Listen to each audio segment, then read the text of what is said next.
We all have that one friend, right? The one that's really hard work and they haven't really moved on from school. They often refuse to educate themselves. Um, they don't want to take responsibility for their lives or their mistakes or their future. Side note, stay to the end for wisdom of the day. That's a new feature I'm trying out. Wisdom of the day. All right, yeah. So we've all got this one friend who's not moved forward and not grown as personally, in life and lifted themselves up, not elevated themselves up. All right. Often they've got no progress or acknowledgement. I forgot there. In fact, no hint of wanting to help themselves. I got some notes down here. All right. They don't want to help themselves, and they seem to go downward in a spiral and trying to like drag you down with them. Okay, so think of this as a case study. All right, two girls, and one of them starts getting jealous of the other girl having a good relationship and a good bloke and things are going well, and the other girl's really jealous. So what she does is she starts to plant the seed of doubt. She'll make up some BS about the other bloke. The bloke's doing this or the bloke's doing that, and you shouldn't put up with this and you shouldn't put up with that. And it'll turn into a maelstream of bad jealousy and negativity. And we all have seen or heard of somebody like this. It's not an unusual case study. I mean, does it sound familiar? Like things I've said before about crabs in a bucket trying to pull the other person back down. All right. But this is not you. You've educated yourself. You've done the homework and you've done all the hard work and you're taking responsibility for your past actions. And now you're taking responsibility for your future. All right. And you're the only one who can do this. You're the only one that can control this. All right. So back to the question. Why would anybody want to be around you? Well, number one, you're adventurous.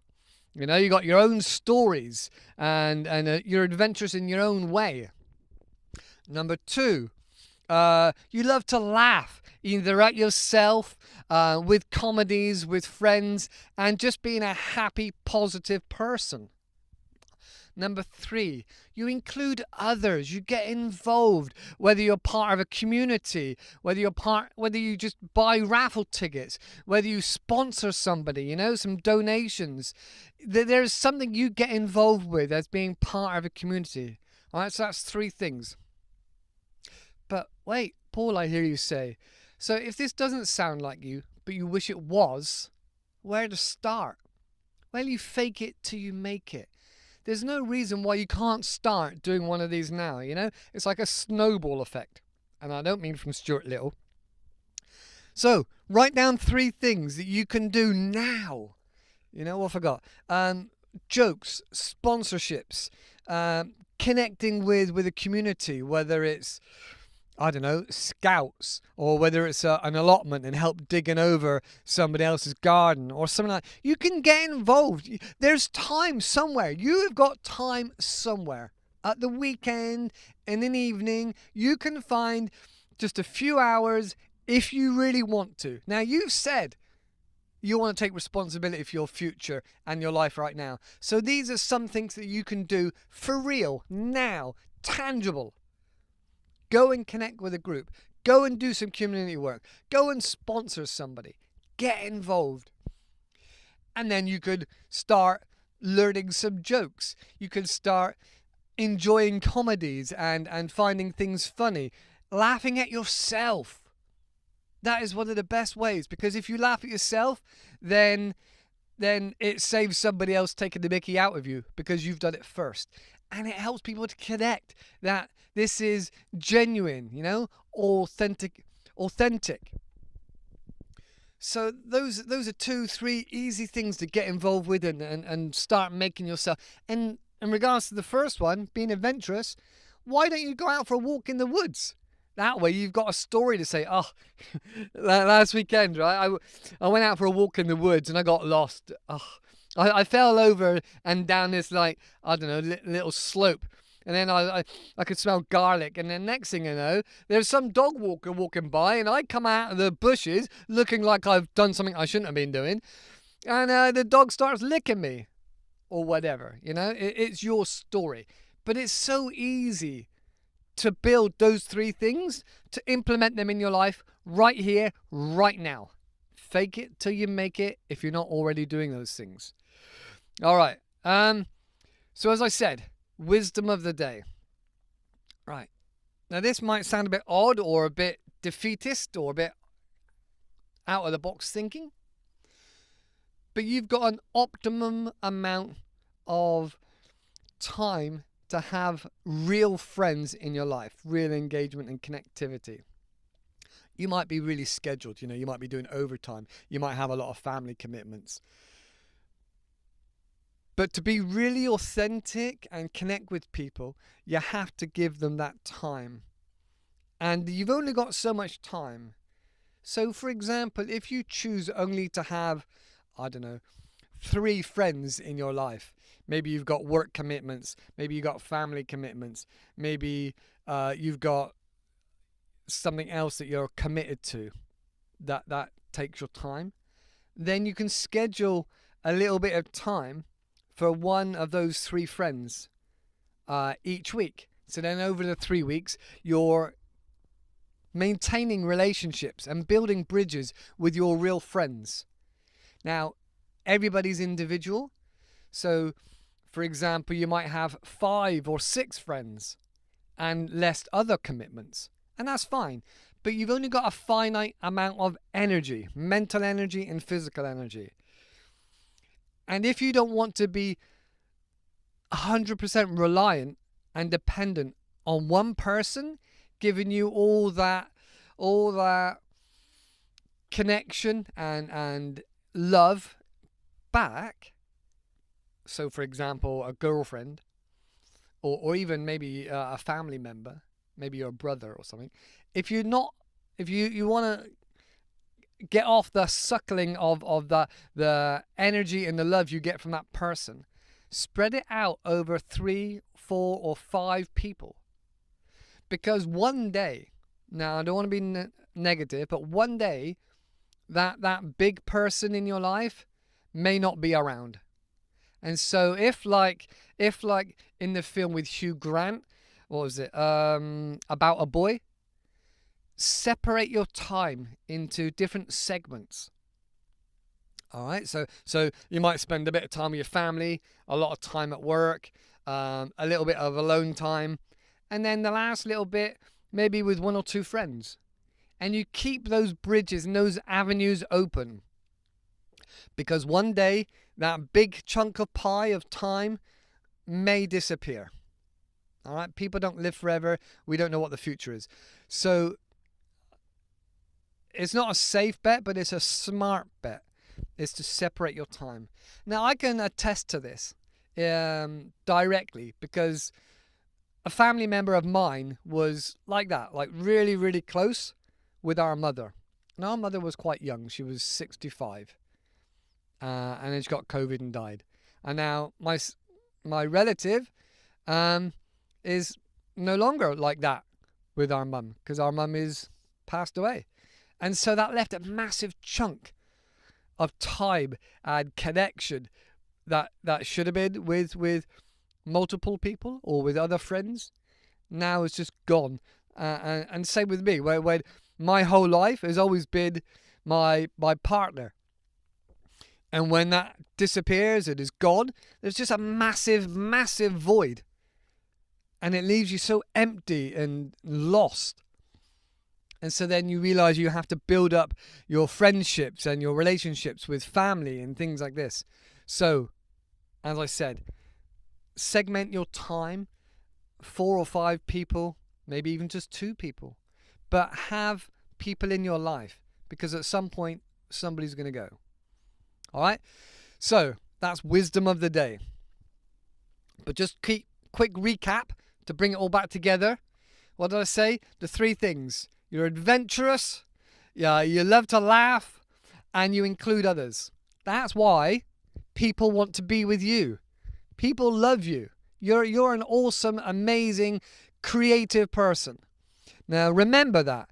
Keep it in your head all the time and keep striving to move forward, to grow as a person. All right? That's all I want to say. Grow as a person, get out there and do some stuff. All right? That's it. It's that simple. It's that simple. So just go out there and do it. All right. Love you guys. Bye for now. You're still here? You're still listening?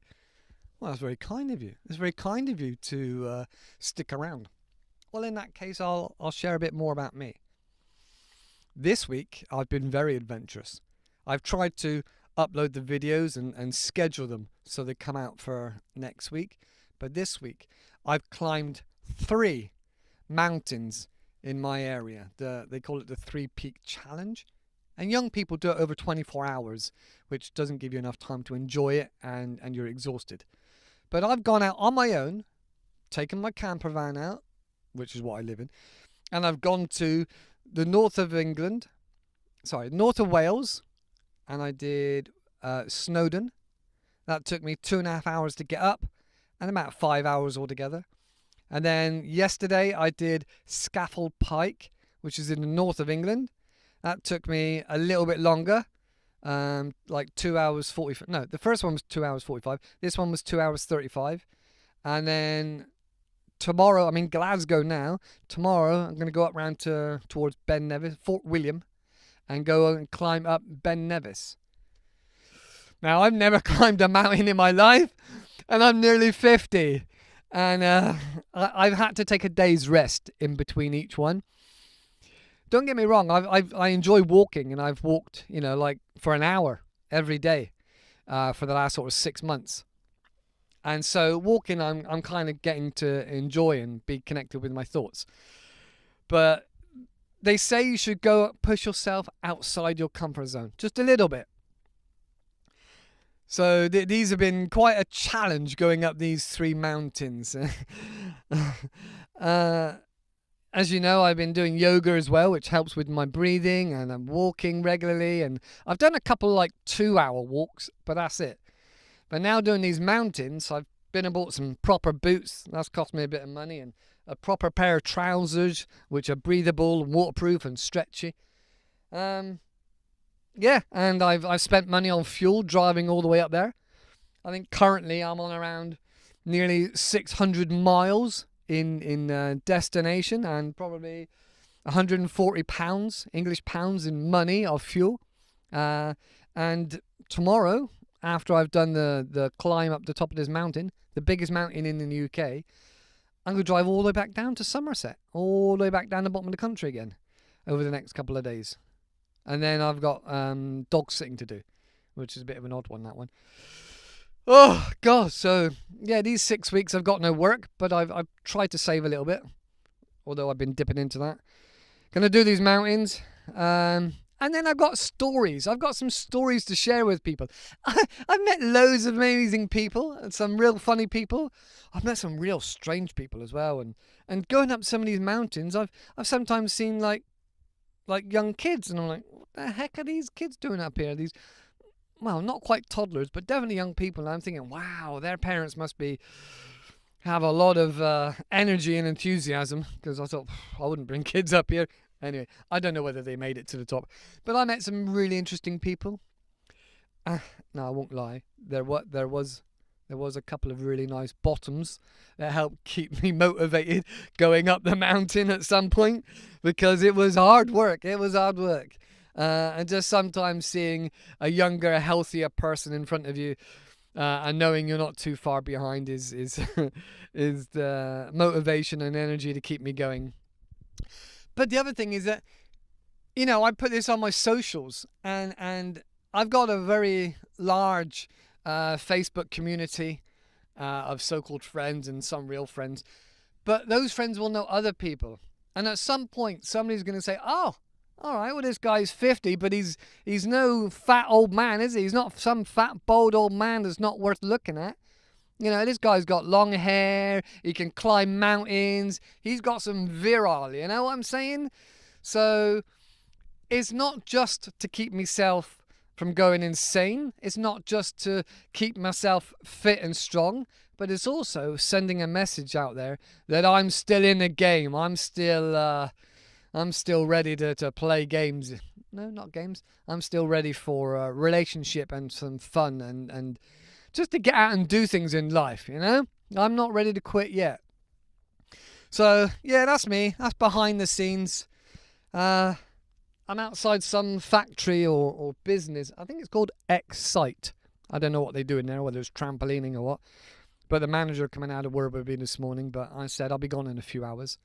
But I was polite to him. He was polite to me. You know, I gave him the fact that I was going. Told him I'm going up to Ben Nevis, and he was like, oh, okay, good luck. And he left me alone. So that's an ethos of mine, is to stay polite and happy, and then you're less likely to get aggro and hassle and stress. So yeah, that's me. That's where I am, up to date. I'll let you know in the next video if I made it. That's it. Just get out and do some stuff. Do some stuff. That's the best thing, just for your own mentality, you know? Doesn't matter what you do, but getting out and do something. All right, that's it, guys. I'll see you in the next video. Take care. Love you. Bye-bye.